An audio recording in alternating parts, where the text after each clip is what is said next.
Tire tube repair, done on a 2014 Huffy Catalina cruiser bicycle. What is a tire tube? Between the tire and the spoked rim of your bicycle, there is the tire tube.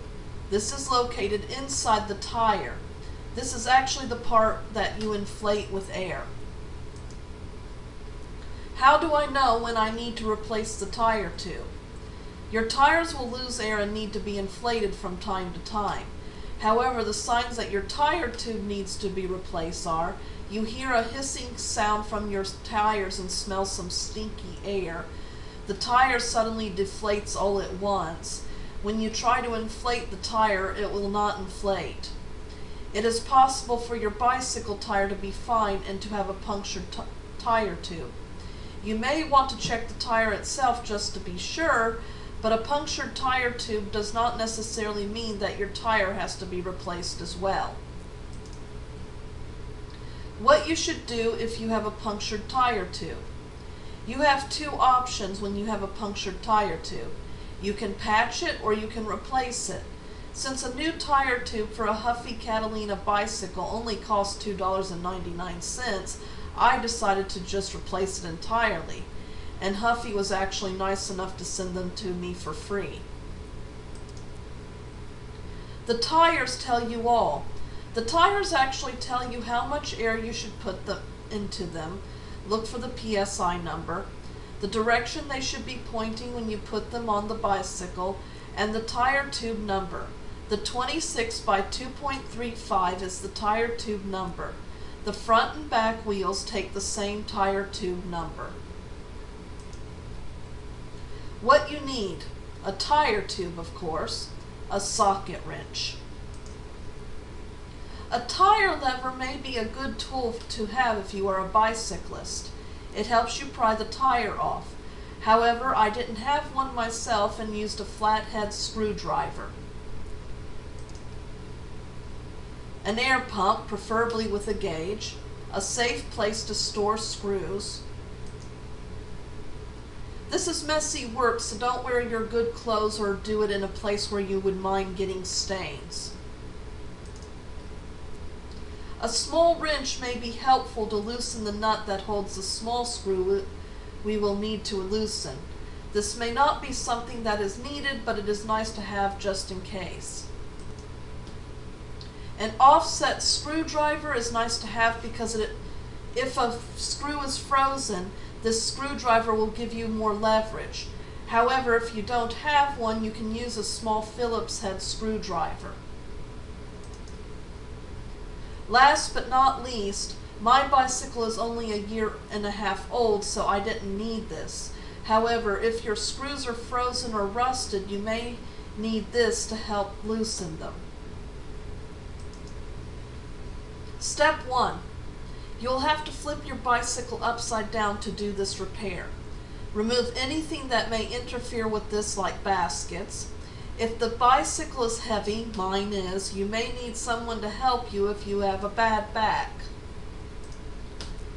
The back wheel. The back wheel was the one that I repaired. The back wheel is a more involved repair than the front wheel since it is responsible for propelling the bicycle.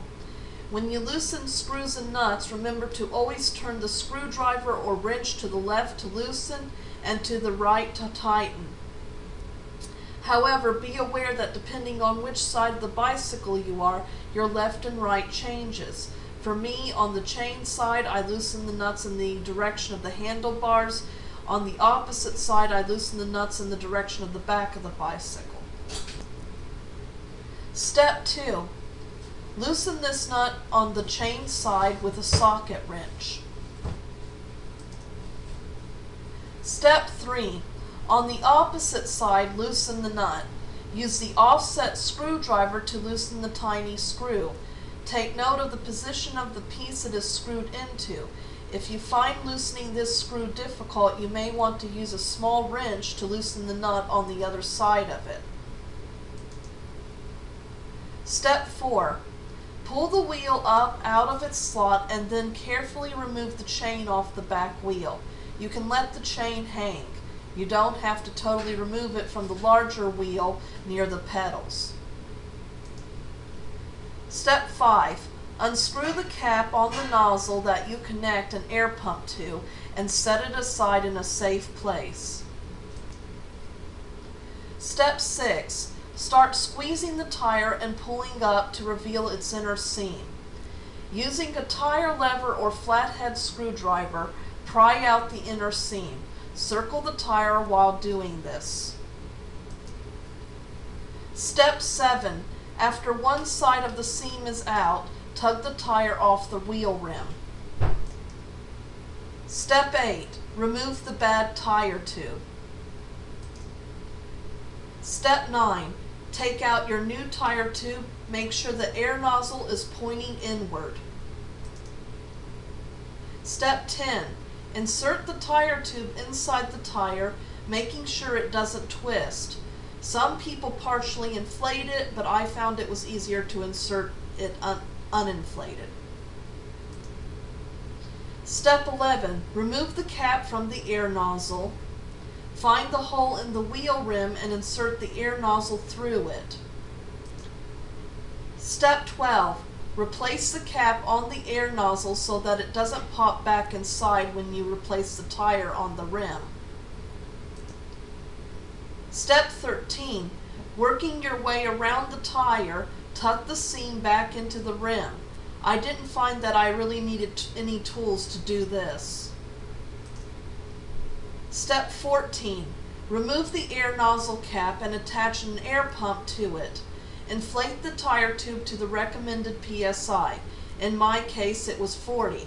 The needle on the gauge may pause for a few seconds, but it should move up eventually.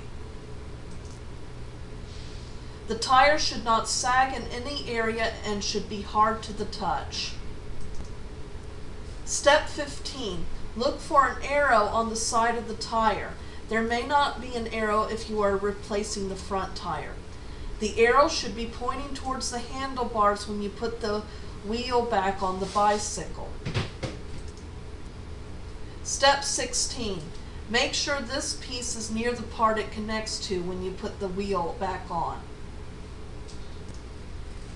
Step 17. Hook the chain, inserting the chain wheel's teeth into the slots of the chain. Then slide the wheel into its groove. It should look like this on the chain side. If you test the wheel, it may not roll smoothly and might drag the side. Don't worry about that. It should straighten out when you tighten the screws. Step 18. Insert that piece inside its holder and then place the small screw inside its hole. Secure the small screw with the nut, the larger side being the part the screw goes into. Place the large nuts on each side of the wheel. The larger part of the nut always faces the wheel. Make sure the nuts and small screw are tightly screwed in. You don't want these falling off while you are riding. Step 20. Push on the pedals to make the back wheel spin. The wheel and chain should move smoothly and not drag. If they aren't, then double check to see if a screw or nut needs more tightening. That part that goes into the holder seems to play an important part in keeping the back wheel moving smoothly. Repairing the front wheel. The front wheel seems to be a little easier to repair because it isn't connected to much.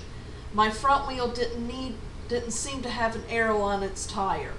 I didn't replace the tire tube in my front wheel because it wasn't bad, and trying to remove a fully inflated tire off the rim seemed to be too difficult. The steps should be pretty much the same for replacing it, but I will tell you how to remove the front wheel because it is slightly different in what type of hardware it has. Removing the front wheel. Like the back wheel, the front wheel is secured by two large nuts on the sides. Remove these nuts. Unlike the back wheel, the nut on the front wheel has another piece behind it that you will have to remove. Notice that this piece has a little tab at the end. That piece will be inserted into the top hole on each side when you put it back on. When you put the wheel back on, place the piece on that has the tab, making sure the tab is inserted into the hole. Put the nuts back on and make sure to screw them in tightly. Happy riding!